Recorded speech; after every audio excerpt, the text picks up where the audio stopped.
নমস্কার বন্ধুরা, আবার একটা নতুন ব্লগ আপনারা দেখতে থাকুন শেষ পর্যন্ত। দেখতে আপনাদের বেশ ভালো লাগবে। চলুন যে জায়গাটি যাচ্ছি সেই জায়গাটি সম্বন্ধে কিছু কথা আপনাদের বলে দিই।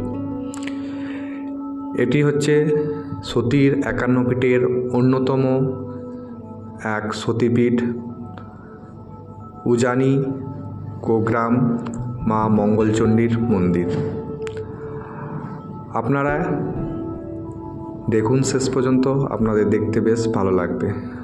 আমি পৌঁছে গেছি সেই কোগ্রাম মা মঙ্গলচণ্ডীর মন্দির, 51তম সতীপীঠ মা মঙ্গলচণ্ডীর মন্দির, কোগ্রাম উজানি, পূর্ব বর্ধমান। এই তোরণের মধ্য দিয়ে যে রাস্তা দেখা যাচ্ছে, কাঁচা রাস্তা, ঠিক এখান থেকে 1 কিলোমিটার দূরেই মা মঙ্গলচণ্ডীর মন্দির রয়েছে। এটা আপনারা আসতে পারেন ঘুষকরা থেকে নতুন হাট বা বর্ধমান থেকে নতুন হাট আসার পর নতুন হাট থেকে আপনি টোটো করে আসতে পারেন। এই আমি পৌঁছে গেলাম মা মঙ্গলচণ্ডীর মন্দিরে।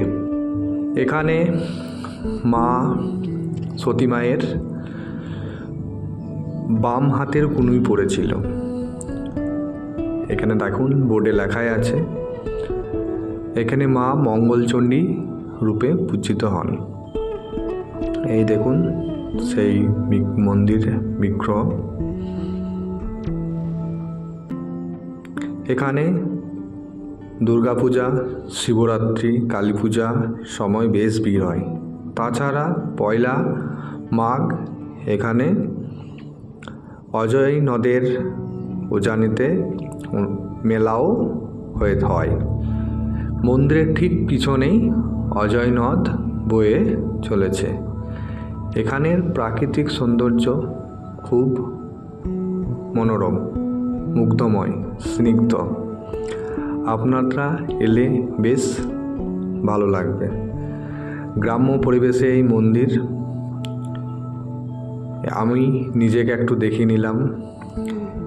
এই মন্দিরে আপনি পুজো দিতে হলে আপনারা বাইরে থেকেই আপনাকে সমস্ত কিছু জিনিস নিয়ে আসতে হবে, কারণ এই মন্দির চত্বরে কোনো দোকান নেই এবং এখানে কোনো পান্ডা বা পুরোহিতের উপদ্রব নেই।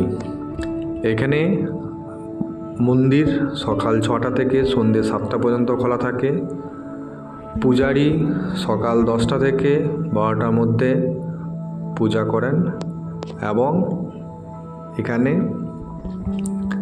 12টার পর মন্দির গেট বন্ধ থাকে, কিন্তু মন্দির চত্বর খোলা থাকে।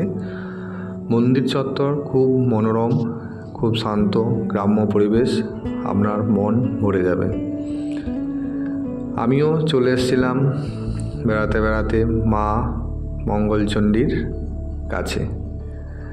আপনারাও আসুন, আপনাদেরও বেশ ভালো লাগবে। চলুন, এই দেখুন অজয় নদী ব্রিজ, আমি পেরোচ্ছিলাম, একটু দেখিয়ে দিলাম। ভিডিওটি যদি ভালো লাগে অবশ্যই লাইক, শেয়ার, কমেন্ট করবেন এবং চ্যানেলটিকে সাবস্ক্রাইব করবেন। ধন্যবাদ, থ্যাংক ইউ, ধন্যবাদ।